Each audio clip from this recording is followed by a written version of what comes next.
breaking news coming out of Cleveland revolving around Odell Beckham Jr. He is, of course, celebrating a birthday today, and he'll be doing that not with his teammates, as he has been released by the Browns, and now he's going to go through the waiver wire period and a lot to follow. So we're going to break it all down for you here on the Cleveland Browns Report. I'm your host, Matthew Peterson, as the Browns will no longer have 13 on the field. They have officially released him following the saga of what's been 2.5 years kind of in the making. Ian Rappaport just tweeted this out saying the Browns are releasing star wide receiver Odell Beckham Jr. as the two sides come together on a resolution to end his Cleveland tenure. At long last, he's out and he'll head to waivers. I thought it was interesting he said at long last because it didn't want to go down that path when they traded for him, but the Browns have released him after 2.5 years with Cleveland. For me, the final straw was the trade deadline and a lack of a trade, and his father, Odell Beckham Sr., trying to get the ball moving on a trade by sharing a video displaying all of the 11-minute video displaying all of the missed throws from Baker Mayfield to OBJ, which just kind of made a locker room pretty toxic, I'd have to imagine, and a little bit unworkable. I think they could have been adults and found a way to make it work for the next 8-9 weeks for the rest of the season, but altogether, GM Andrew Berry and Odell Beckham's representatives came together and found a resolution to get him out of Cleveland. What's your one-word reaction to this, though? I'm going to give you my one-word reaction in just a moment, but I want to know what you're thinking. So head on down to the comments. Honestly, you can go on for more than one word because that's probably not enough to summarize what this experiment was. For me, shame. It's a shame. It's a damn shame that the Browns went out, pursued a big wide receiver target, sent a decent lump sum to get him, and couldn't make it work. For me, this is almost like same old Browns kind of deal. You got a great star wide receiver who has plenty of talent, and blame can be spread across all parties. Stefanski, Mayfield, and OBJ. But it's not all on OBJ. He didn't come here and just, sit on his ass and not want to play. He wanted to succeed here, I'm sure, and it just couldn't happen. But Andrew Berry had more than just one word. Here's what he had to say just now regarding this release. After careful consideration, internal discussions, and conversations with Odell and his representation, we've determined that it is in the best interest of all parties involved that Odell no longer play for the Cleveland Browns. We'd also go on to say, we appreciate all his efforts and contributions while in Cleveland, but we've just reached a point where it is best that we move forward as a team without Odell. We are finalizing the process of granting Odell his release, and we wish him well as he continues his career. So what he's talking about there at the end is they're going to work out some financial stuff. They're going to try and reach a bit of, I don't know if compromise is the right word, but there's some money behind it, and we'll get to that in just a second. But first, those are the numbers for Odell in 2.5 seasons. That is not what you traded a starting safety and a pair of picks and a starting guard essentially for, and it was just not going to. It's tough to see because you gave them all, you sent the New York Giants all that stuff. And in 3 years with the Browns, you never saw much improvement. In fact, his first year was his best year, okay? You look at the numbers from 2019 to 2021. And, of course, 2021 is a bit unfair because he had that ACL injury in Week 7.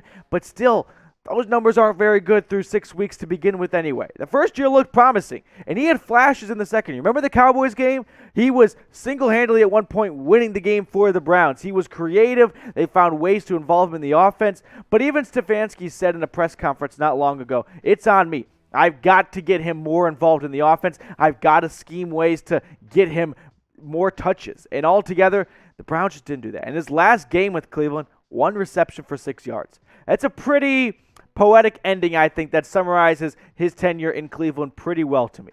But I think a lot of blame can be spread across the entire organization, honestly. It's not all on Odell. If you think it's all on Odell, we're going to have to agree to disagree. But I want you guys to go ahead and answer this question for me. I'm going to make this the pinned comment. If you get hit with the YouTube ad break, scroll on down, find this pinned comment, respond, and join us after the ad is over. Who is to blame for the failed OBJ experiment? I've answered it before. I think it's a collection of people, but the experiment started with this trade right here. Here's where it all began. Back in 2019, the Browns got Odell Beckham Jr., and then Olivier Vernon was kind of a combination of the trade. I think everyone knows that, but Vernon was very productive for Cleveland last year. Unfortunately, an Achilles injury is the only reason why he's not with the team anymore, in my opinion. But I loved who I saw to Vernon last year. The Browns, they got 2019 first. That would turn into Dexter Lawrence. I just watched our Giants now host Marshall Green walk into the studios. I think he would agree. Dexter Lawrence, a good player, probably not a first-round pick, though. Then you got a third-rounder in O'Shane Ximines, and not a third-round guy overall, but a solid rotation kind of player, I think, for the Giants. Probably the best player of all this was Jabril Peppers, who unfortunately just went down with an ACL injury. And then a starting guard in Kevin Zeller, who was kind of surprisingly released from the Giants. I think that was more of a cap casualty. Now, the Browns' offensive line has been great the last couple of years, so they haven't missed Zeller, but he was a never miss a snap kind of guy. He started every single game pretty much. So the Browns, I don't know who lost this trade, who won this trade. I think it's a draw. I think this is no one won kind of trade. You know, it's no one really made much progress from it. No one got better. No one got worse, in my opinion. Maybe the Giants got worse, I guess. But I want to know this from you. Who is to blame for the failed OBJ experiment? Let me know what you're thinking.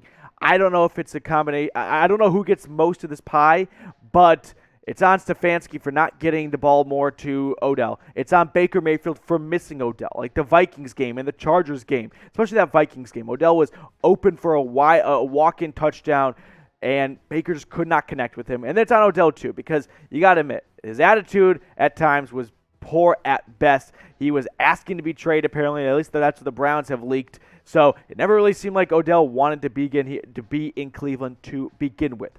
Guys, when breaking news happens, we have you covered here on the Browns Report. And that's why you go ahead and subscribe. All right, help us get over 3,300, because yesterday, when it was looking like we were going down this path, what were we doing here at Chat Sports and the Browns Report? We were thinking ahead. We were Boy Scouts. We were prepared for this. So we went ahead and make some possible replacements if he's released. Now he's released. So we went out and found 5 names that maybe the Browns could pursue. All right, and so here's the 5 names I came up with. 4 of these 5 are current free agents. Anthony Miller in the middle right there. He's on the Pittsburgh Steelers practice squad, so the Browns could go get him if they wanted to. But Deshaun Jackson was just released from the Rams. That's a nice deep threat right there. His best days are probably behind him. I think that's kind of like the guy that peaked in high school right now in the NFL. John Brown is another deep threat. Devin Funchess hasn't played since 2019, but I liked him with the Panthers. And then Golden Tate, reliable. His hands kind of fail him at times. But those are 5 names right there I went out and found maybe as possible replacements. But I want to ask this question to you. Do the Browns even need to sign a wide receiver? We're going to look at their depth chart in just a moment. But give me an S for sign or P for pass. I'll give you my opinion in just a second. But let me know what you're thinking. I want to make this a two-way conversation. Personally, I think you stick with what you have. I think this is kind of a blessing in disguise in some ways for this offense. You get to see more of Donovan Peoples-Jones, who I've been so high on since the preseason. You get to see more of Anthony Schwartz, the deep threat cheetah flash speedster you got in the 3rd round out of Auburn. Rashard Higgins has kind of been the unsung hero at times. He's come up with some big, timely catches, and now Jarvis Landry gets to go back to being wide receiver 1, which was probably best overall, because even when he was wide receiver 2, he never really was wide receiver 2. I mean, who was Baker Mayfield throwing to in key situations last week against the Steelers? Even though Landry didn't catch the ball, that's where the targets went. It wasn't going to OBJ. And so I think you stick with what you have. I don't think you have to go out and get a new wide receiver. If you want to sign one of those 5 guys to the practice squad just to see if they're in shape and if they can contribute if an injury happens, which can't rule out at this point, unfortunately, then fine, by all means, go ahead and do that. But I don't think GM Andrew Berry is smacking a panic button going, we need to go out and sign someone right now. To wrap up the video, it's on to Cincinnati. In the words of Bill Belichick, you have the Bengals on Sunday, Week 9, and this is kind of a must-win game. This feels like a turning point for the Browns. If you win, you're 5-4, you're above 500, you're right back in playoff contention. If you lose, you're 4-5, you've dropped 2 games in the division, you have 2 back-to-back games essentially coming up soon with the Ravens. It is going to be a tough uphill battle. This is a big game for the Browns. You're on to Cincinnati. The Bengals, well, I should say the Bengals looked more like the Bengals last week against the Jets. Hopefully they look like that again at Paul Brown Stadium. We're going to have the recap for you after that one. And hopefully we're talking about a Browns win and not a Browns loss. But once again, Odell Beckham Jr., his time in Cleveland has come to an end.